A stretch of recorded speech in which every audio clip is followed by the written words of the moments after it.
meet you. I'm Ariana. Hi, Ariana. Very nice to meet you. So at the beginning of the movie, Tracy's character Diane asked, "What does journaling mean to you?" What would your Mhm. answer be? Um, I think there is such a thing as truth in journalism. There definitely is. I just don't think there's any way to relay a factual story without making choices that frame it in some way, even if it's as simple as what part you choose to lead with. But there are ways of doing that that serve the truth and ways that obfuscate it. And there are thousands of amazing journalists who are experts at the former. And my hope is that the amazing work so many journalists do and will get the eyes it deserves, while journalism designed to stoke rage and clicks will fade into the past. But, more importantly, the story is more about examining our system and how a broader cultural attitude breeds a particular type of people and reward certain behaviors. Yes. Why did you decide to go about having the teacher-student dynamic instead of the boss-employee? Which there's a little bit of there, but it's really a teacher-student dynamic. I see it like a Frankenstein story. I think what's fascinating about a lot of the most damaging decision making we see in the world today is how short-sighted it is.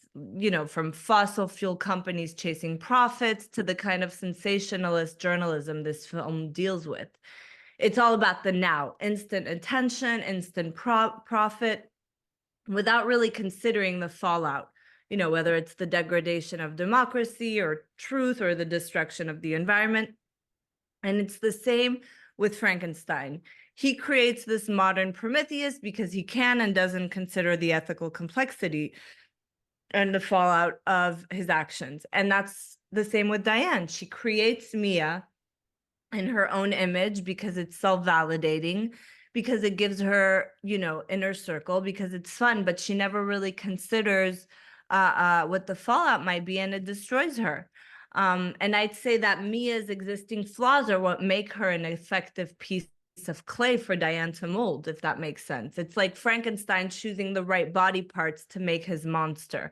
Mia has all the right constituent parts to make Diane, but they still need putting together, shaping, nurturing, and that's what Diane does over the course of the film. Yeah, what would you say some of the characteristics are that makes Mia kind of the perfect pick to be Diane's Frankenstein? Um, I think it's that ultimately she confuses validation for connection.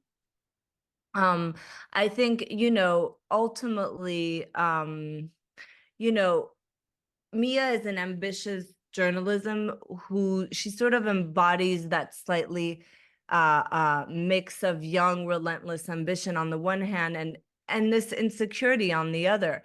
And I think despite her more front-facing flaws and her occasional detachment or social awkwardness, she's someone that a lot of us can relate to, grappling with the distance between the life they want for themselves and the sort of dawning terror that they lack the ability to really achieve it.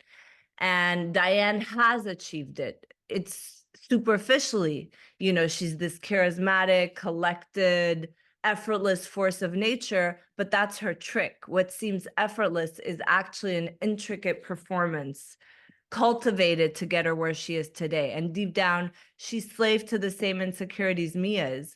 And so my approach to writing both of them came down to realizing that fact that these are two women with at the very core the same drive, and that's success as a door to validation. Yeah. Do you feel that Mia had any remorse in how she treated her friend and roommate and Igor, or not really? Yes. Um I think that I think even though she does some really heinous, terrible things, her emotional responses to them, um, show remorse. Like, she clearly forms a genuine bond with Igor and builds empathy for him, and clearly feels devastatingly guilty in the sort of cold light of day after the piece airs. And I don't think, she doesn't have that sort of manipulative charm that people who have no remorse have. And more broadly, she's motivated by the kind of fear, and a sort of fear and insecurity that is very sort of human. Um, and even though Mia and Diane are motivated by the same thing, the difference with Mia is that she's worried that she isn't good enough, where Diane believes she herself is unflinchingly, where Diane, believes that she deserves the attention and accolades that she's getting. um and I think what's scary about Mia is that she does the things she does from a relatable place, um one most of us have felt in some way, except that she just gets sucked in too far. And so, it's sort of like a cautionary tale. I think a lot of women have felt this pressure to conform to a specific set of traits. And in this story, I was getting to play out the sort of worst case scenario of that pressure. And so I see it as a cautionary tale to myself. Yes. Mia tells a story about her mother to Igor. Was that story true, or was that a way to have Igor open up? Because I wasn't too sure when Oh, watching yeah. it. Yeah, it was true.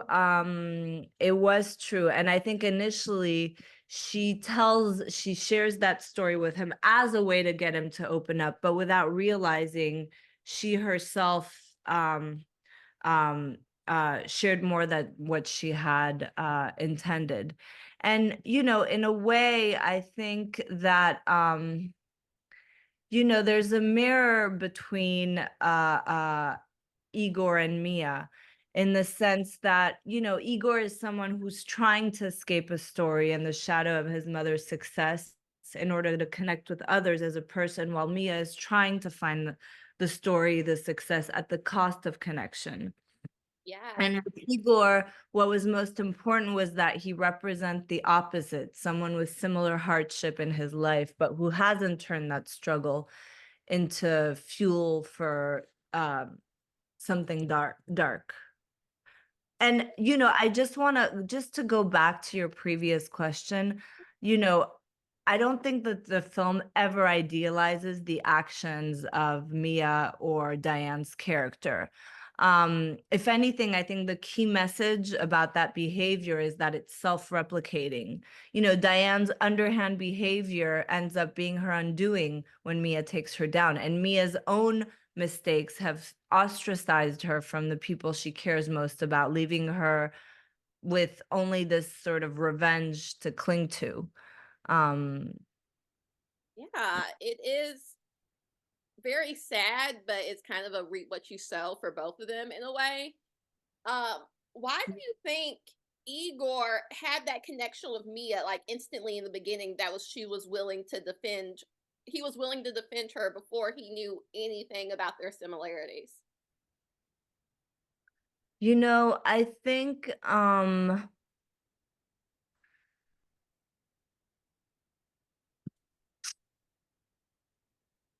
you know, he's really unpretentious and charismatic, um, and at ease with himself, in contrast to Mia. And in a way, he sees her for who she really is. Um, and that felt essential because I wanted their toxic traits to sort of tragically attack and unravel his positive ones. Um, and I think in a story that's focused on two characters who are slaves to narrative, I wanted Igor to be the opposite. His defining characteristic is his self-possessedness. He's a kid who's also been through the tragedy of losing his mother, a tragedy compounded by the fact that she's a well-known figure, meaning he exists in the sort of public consciousness only as his dead mom's kid, but he just decides to reject that framing completely. It's not up to the world to decide who he is. And I think that's what makes him charming, what makes him so charming, what makes him a fun counterpoint to Mia. And it's what makes the story feel tragic, is that he's the heart of the movie. And to make her story work, Mia has to dismantle him, to turn him into the exact thing he doesn't want to be. Yes. Why did you think Bel, Tracee, and Igor were perfect for their parts? Because especially Tracee, she usually does comedy. She has done drama before. Why did you think they Oh. were exactly what you needed? I knew that this whole story rested on the duality of the two main characters, Diane and Mia, and that sort of gap between their outward presentation and their true selves. And in her work, Bel has this ability to ride the line between wide-eyed and naive on the one hand and sharp and considered, almost intimidating on the other. And we need the audience to believe Mia could go either way, either falling into Diane's pull or loosening up via Igor and realizing she's on the wrong path. And I knew that Bel could pull that off like no one else. Tracee is charisma embodied, but then she can plumb to these incredible emotional depths, and it's effortless. And that's so perfect for Diane because you need the audience to be wowed by her and to fall under her spell a little in the way that Mia does. So when the deeper emotional cracks start to show, it has real impact. And I love to challenge the norm when it comes to casting. And I hadn't seen Tracee play a character like Diane yet. And, both Bel and Tracee are the opposites of the characters they play. They're warm and spontaneous. So I was really excited to see them play these characters. Yes. So at the beginning of the movie, when Mia is going on for her interview for the class, her friend asked her to turn in her portfolio. As yourself, would you turn in the portfolio or would you not turn in the portfolio? As myself, Yes, oh, I would turn in the portfolio. I wouldn't. I wouldn't lie about it, but I wouldn't turn in the portfolio, to be Really? honest. Why? No, I wouldn't turn it in because, like, this is a competition. I wouldn't lie about turning it in, but it's just like, no, you're going to distract from what I'm doing. You knew about this. It's all personal decisions. I would have been honest about it, but I would have Yeah. not turned it in. I mean, look, she, right before choosing to throw the portfolio away, she's just embarrassed herself in front of her hero, and she lost out on the opportunity she thinks will make her career. So it's easy to put it down to just being, a sort of uh, uh, um, I think it's just Mia throwing away the portfolio is this reminder that these increasingly dark and unethical decisions Mia is making aren't just going to go away. And Alex is sort of the representation of that because we see her, she has a recurring appearance throughout the movie, reminding us of what Mia did at the beginning. Yes, yes. Very interesting answer, though.